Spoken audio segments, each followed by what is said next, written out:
बिस्मिल्लाहिर्रहमानिर्रहीम। अस्सलामु अलैकुम माय डियर स्टूडेंट्स। रब्बि ज़िदनी इल्मा। प्यारे आका सल्लल्लाहु अलैहि वसल्लम की दुआ के साथ लेक्चर का आगाज़ करते हैं। और माय डियर स्टूडेंट्स, आज जो हमारा टॉपिक है इट इज़ वेरी इंटरेस्टिंग और बहुत कुछ हासिल कर चुके हैं आप regarding movement and skeleton. You know कि हमारी जो बोन्स हैं they can not move at their own. ढांचा तो कभी खुद के आपके पास चल के नहीं आया, तो फिर हमारी ये बोन्स जो बेसिकली खुद मूव नहीं कर सकती, इनको मूव करवाने के लिए अल्लाह रब्बुल इज़्ज़त ने किन की चीज़ों का सहारा लिया है और ये हमारी बोन्स कैसे मूव करती हैं, इनको मूव कराने की फोर्स कहाँ से आती है, इन सारी बातों को स्टडी करेंगे हम आज के टॉपिक में। और हमारा टॉपिक क्या है उसको अंडरस्टैंड करने के लिए आज हम मूव करते हैं वाइट बोर्ड पे। So let's move to the white board. Yes my dear students, आज के टॉपिक का नेम बहुत लंबा था, तो मैंने सोचा कि इसको हम आपसे बोर्ड पर ही डिस्कस करते हैं। टॉपिक है arrangement of the skeletal muscles for the movement of skeleton. यानी कि हम देखेंगे कि हमारा जो स्केलेटन है, जैसे मैंने अभी बोला आपसे, खुद तो मूव नहीं कर सकता, इसको मूव कराने के लिए हमें फोर्स चाहिए थी। और वो फोर्स हमें कहाँ से मिली? एक स्पेसिफिक किस्म के लिविंग टिश्यू से, that is called as muscular tissue. And you know, only tissue in the body that can contract and relax is none other than muscles. तो हमारे जो मसल्स हैं वो तीन तरह के होते हैं, आप पढ़ चुके हैं। उनमें से वो वाले मसल्स जो मेरे स्केलेटन के साथ अटैच हैं, they are called as skeletal muscles, right. तो वो वाले मसल्स जो मेरे स्केलेटन के साथ अटैच हैं, those are called as skeletal muscles. They move themselves, खुद तो वो मूव करेंगे लेकिन मूवमेंट भी करवा सकते हैं और लोकोमोशन भी करवा सकते हैं। तो माय डियर स्टूडेंट्स, हम बात करने वाले थे कि इस पर्टिकुलर टॉपिक में अगर हम एक पर्टिकुलर मसल की बात करें तो उसके तीन अहम कॉन्स्टिट्यूएंट्स या पार्ट्स हो सकते हैं। उसको हम ड्रॉ भी करते हैं और आपसे उसकी एनिमेशन भी दिखाएंगे। Number one thing is the real connective tissue of the muscle. I am saying contractive tissue mean जो contract और relax कर सकता है। It is usually red in color और वैसे white भी हो सकता है। For example, आप fishes की बात करें या chicken की बात करें तो उसमें जितने भी muscles हैं they are basically white। वो white meat आप खा रहे होते हैं because इसके अंदर specific किस्म के molecules absent होते हैं जो color impart करते हैं। This very part of the muscle is called as belly। इसे हम मसल की बेली बोलते हैं, राइट। अब अगर इस पर्टिकुलर मसल ने मूवमेंट करवानी है तो इसका एक एंड होगा that is usually lying at the superior end of the body, superior end of the muscle, और ये किसी नॉन मोबाइल या स्टैटिक बोन से अटैच होगा, किसी स्टैटिक बोन से अटैच होगा। फॉर एग्जाम्पल कि अगर ये मेरे पास स्कैपुला है, समवेयर हियर इज स्कैपुला, तो इसका एक एंड स्टैटिक बोन से अटैच होगा and that very, for example static bone is scapula. आपको याद है कि हमने पढ़ाया था कि स्कैपुला को हम शोल्डर बोन भी कहते हैं because it is lying on the dorsal side of the shoulder, मेरे शोल्डर की बैक साइड पर अटैच है। और याद है ये ट्रायंगुलर बोन थी और इसकी एक कैविटी, जिसका नाम क्या था? Glenoid cavity. एक एंड इसका स्टैटिक बोन से अटैच है और उस पर्टिकुलर एंड को हम नाम क्या देते हैं? Origin. This is called as the origin. Origin के मसल जहां से आगाज करता है उसे हम क्या बोलते हैं स्टूडेंट्स? ओरिजिन। और इसका जो दूसरे वाला एंड है, मीन नीचे वाला एंड, ये किससे अटैच होता है? एक मोटाइल बोन से, एक मोबाइल बोन से, या एक ऐसी बोन से अटैच होता है जिसके अंदर इसने मूवमेंट पैदा करनी होती है। फॉर एग्जाम्पल कि अगर इस तरफ ये स्कैपुला से अटैच है तो इस तरफ से ये वाला मसल किसी रेडियस से या अल्ना से अटैच हो सकता है, बिकॉज कि आपको पता है कि अगर मैं शोल्डर जॉइंट की बात करूंगा, मैं गिर्डल की बात करूंगा, तो it is part of pectoral girdle, और जो मेरी रेडियस और अल्ना है they are two bones of my forearm, और जो एक सिंगल बोन थी it is basically lying over here, it is humerus. तो ह्यूमरस से मूव नहीं करना है, हमने बेसिकली इस पर्टिकुलर मूवमेंट में इस part of the bone that is called as forearm, उसको मूव करना है। तो फोर आर्म को मूव करवाने के लिए मुझे यहाँ पे एक मसल की ज़रूरत है जो ऊपर वाले एंड पे किसी स्टैटिक बोन से अटैच हो और नीचे वाले एंड पे किसी मूव करने वाली बोन से अटैच हो, right. So this very end is called as insertion, this is called as insertion, insertion, right. ये अटैच होगा किसी मूवेबल बोन के साथ, इट मे बी रेडियस और it may be ulna, it may be radius और it may be ulna, right. तो यहां पे यूजुअली ओरिजिन सुपीरियर एंड पे होते हैं और इंसर्शंस इन्फीरियर एंड पर होते हैं, लेकिन स्टैंडर्ड क्या है कि जो स्टैटिक बोन होगी उस पर क्या होगा ओरिजिन, और जिसने मूव करना होगा उस पर क्या होगा इंसर्शन। मसल्स मैंने आपको बोला था कि मेरी बोन पर डायरेक्टली भी अटैच हो सकते हैं, लेकिन जो बड़े बड़े मसल्स हैं आमतौर पे उनको अटैच करने के लिए एक और in elastic connective tissue use किया जाता है, जिसे मैंने यहाँ पे ब्लू से ड्रॉ किया हुआ है आप लोगों के लिए। And that very blue you can say tissue that is used to connect a muscle with the bone is called as tendon, is called as tendon, and tendon is basically inelastic। इसका मतलब ये है कि आप इसे खींच के लंबा या कंप्रेस करके छोटा नहीं कर सकते, therefore it is called as inelastic। so one tendon is lying at the origin and one tendon is lying at the insertion। तो ये दो चीजें that those are basically present over here, right. इसके अलावा बहुत दफा ऐसा भी होता है कि मेरे पास बहुत छोटी छोटी सी बोन्स अटैच होती हैं। मैंने आपको रिस्ट की एग्जांपल दी थी कि मेरी इस रिस्ट में 8 बोन्स हैं जिनको याद करने के लिए हम सोफिया लॉरी टींडे पका टींडे तेरे कच्चे हैं का सहारा लेते हैं मेडिकल कॉलेज में जाके।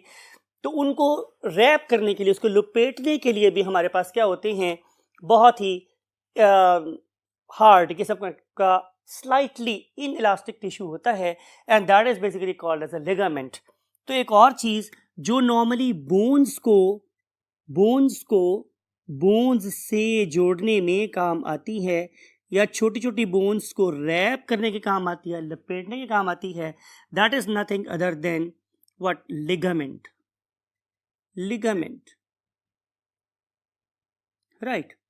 तो ये हैं बातें रिगार्डिंग द स्टार्ट, कि हम इस टॉपिक को स्टार्ट कैसे करेंगे, बाय डिस्क्राइबिंग कि what is basically a muscle, what is belly, what is origin, what is insertion. अब जो मेरे पास स्केलेटल मसल्स हैं, अगर मैं उनको देखूं तो देयर आर अप्रॉक्सीमेटली 650 मेरे पास स्केलेटल मसल्स हैं, राइट। इन 650 स्केलेटल मसल्स को देखें तो they are making the bulk of the whole muscles in the body, यानी कि मेरी बॉडी में सबसे ज़्यादा जो वेट है वो स्केलेटल मसल्स का है। कार्डियक मसल्स तो बहुत छोटे से सिर्फ हार्ट बना रहे हैं, और जो मेरे पास स्मूथ मसल्स है just making what the intestine और आर्टरीज एंड वेन्स, तो उनका वेट बहुत कम है। जो मेन बल्क है वेट का वो ये 16 मसल्स बना रहे हैं, those are basically making the skeletal muscles. अगली बात मैंने आपसे ये बतानी है हमारे डियर स्टूडेंट्स कि ये जो 650 मसल्स हैं they are basically there to carry out movement. अब मूवमेंट करने के लिए मुझे क्या करना पड़ेगा, मुझे एक प्रिंसिपल को समझना है, that is called as the principle of lever. कि बेसिकली आपको याद है किसी साइंटिस्ट ने ये भी कहा था अगर आप मुझे एक ऐसी रॉड दे दें जो ज़मीन के सेंटर से लेकर बाहर तक चलती हो तो मैं ज़मीन को उलट दूंगा, because at that time it was considered कि जो अर्थ है it is not a ball, it is something like a flat sausage. तो उससे ये बोला था कि अगर आप मुझे इतनी लंबी रॉड दे दें जो ज़मीन के सेंटर से बाहर निकल रही हो तो मैं ज़मीन को उलट सकता हूँ। हालांकि it was a faulty statement, लेकिन लीवर चाहिए होते हैं हम लोगों को। इन लीवर्स के ऊपर, इन लीवर्स को मीन जिसे हम बोन कहते हैं, उन पे अटैच होते हैं ये वाले मसल्स जिनको रेफरेंस ऑफ फोर्स बना के मेरे मसल या तो कॉन्ट्रैक्ट करते हैं या फिर रिलैक्स करते हैं। Let's move to the white board. Next thing we want to understand is working of these muscles, और देखते हैं कि हमारे मसल्स कैसे काम करते हैं। तो ये आप एक स्टेटमेंट आप पढ़ के आए हैं परहैप्स ग्रेड 9 में भी, that is called as antagonism. यानी कि जो हमारे ये 650 मसल्स हैं most of them are basically in pair, यानी कि ये मिल के जोड़ों की सूरत में काम करते हैं, राइट। और उनमें से अगर एक मसल, हम बात कर रहे हैं मसल नंबर 1 की, ये वाला मसल अगर कॉन्ट्रैक्ट कर रहा है तो इसका ऑपोजिट मसल मीन जो जिसने इसके अगेंस्ट फोर्स लगानी है, दैट इज से it is M2 muscle number 2, it will relax.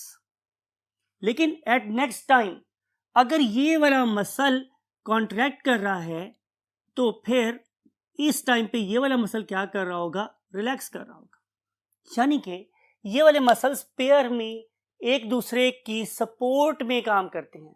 ये नहीं है कि ये मसल रिलैक्स करना चाहता है तो ये कहे मैंने भी रिलैक्स करना है, तब तो मूवमेंट हो ही नहीं सकती। जब ये वाला मसल रिलैक्स कर रहा होगा तो फिर ये वाला मसल डेफिनेटली कॉन्ट्रैक्ट कर रहा होगा, और जब ये वाला मसल रिलैक्स कर रहा है तो फिर ये वाला कॉन्ट्रैक्ट कर रहा होगा। मीन्स कि इसकी रिलैक्सेशन को सपोर्ट करे इसकी कॉन्ट्रैक्शन, और इसी कॉन्ट्रैक्शन को सपोर्ट करे इसकी रिलैक्सेशन। तो इस किस्म की पेयर्ड मूवमेंट में when movement is in opposite direction but it is always in support of each other, तो it is called as antagonistic movement and the phenomena is known as antagonism, right. तो इसको लिख लेते हैं आप लोगों के लिए। What is basically antagonism? A phenomena. Antagonism is a phenomenon where muscles work in pairs against each other